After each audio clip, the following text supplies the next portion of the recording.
জগন্নাথ অর্থাৎ বিশ্বের ব্রহ্মাণ্ড ঈশ্বর। জগন্নাথ স্বরূপের আসলেই বিষ্ণুর পুজো করা হয়। আষাঢ় শুক্লপক্ষে দ্বিতীয় তিথিতেই রথযাত্রা উৎসব পালিত হয়। এই দিন জগন্নাথ, বলরাম এবং সুভদ্রাকে নিয়ে জগন্নাথ তার মাসির বাড়িতে যান। বামনঘাটাতে রথযাত্রা খুব ভালোই হয়, তাই জন্য করে আমি চলে এসেছি বামনঘাটাতে।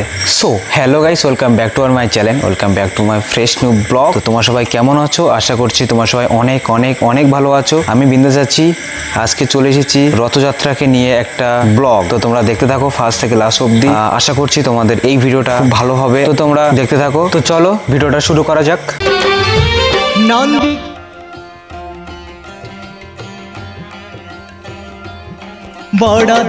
জ্যৈষ্ঠ মাসের পূর্ণিমা তিথিতে জগন্নাথ দেবকে স্নান করানো হয়। তারপর তিনি অসুস্থ হয়ে পড়েন। তারপর প্রায় 15 দিন জগন্নাথকে একান্তবাসে রেখে তাকে সেবা সুস্থতা করে তাকে সুস্থ করা হয়। আষাঢ় মাসের শুক্লা দ্বিতীয়া তিথিতে জগন্নাথ দেব সুস্থ হয়ে তিনি একান্তবাস সমাপ্ত করেন এবং সকলকে দর্শন দেন। জগন্নাথের দেখা পেয়ে সবাই আনন্দিত হয়ে রথযাত্রা আয়োজন করেন। অন্য এক পুরাণের কাহিনী অনুযায়ী সুভদ্রা দ্বারকা দর্শনের ইচ্ছা প্রকাশ করলেন। কৃষ্ণ ও বলরাম কৃতক কৃতক রথে করে নগর ভবনে বার হয়ে যান। মনে করা হয় এরপর থেকেই প্রতি বছর রথযাত্রার আয়োজিত করা হয়ে চলেছে।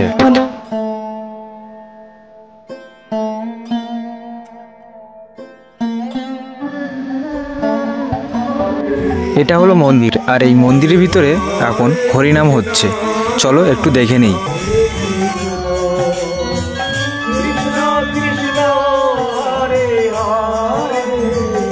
সো এটা হলো আমাদের বাসন্তী হাইওয়ে, আর এই বাসন্তী হাইওয়ে তোমরা দেখতেই পাচ্ছ কতটা লোকাকার, কতটা ভিড় জমে গেছে। আজকের বৃষ্টি বন্ধ হওয়ার নামই নিচ্ছে না। তাতে কি হয়েছে, তাও আমরা থাকবো। এটা যে প্রভু জগন্নাথ বলে কথা।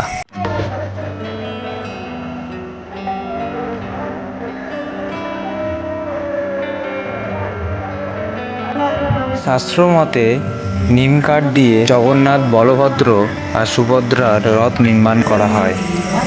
বসন্ত পঞ্চমী তিথি থেকেই উপযুক্ত কাঠ নির্মাণ করা হয় রথের। রথ নির্মাণে পেরেক বা কাঁটা কোনো ধাতুই ব্যবহার করা হয় না। যে 3টি রথে জগন্নাথ, বলরাম, সুভদ্রা মাসির বাড়িতে যান তাদের প্রত্যেকটি নাম ও বিশেষত্ব আছে। জগন্নাথের রথের নাম নন্দীঘোষ। 16 চাকায় এই রথ 45 ফুট উঁচু, লাল ও হলুদ রঙের তৈরি হয়। এই রথের পতাকার নাম 2 নক্ষ মোহন। এর রক্ষক গরুর সারথি দারুকা। যে দড়ি দিয়ে জগন্নাথের রথ টানা হয় তার নাম শঙ্খচূড়া। চতুর্ভুজ জগন্নাথ কণ্ঠ শোভিত কৌস্তভা।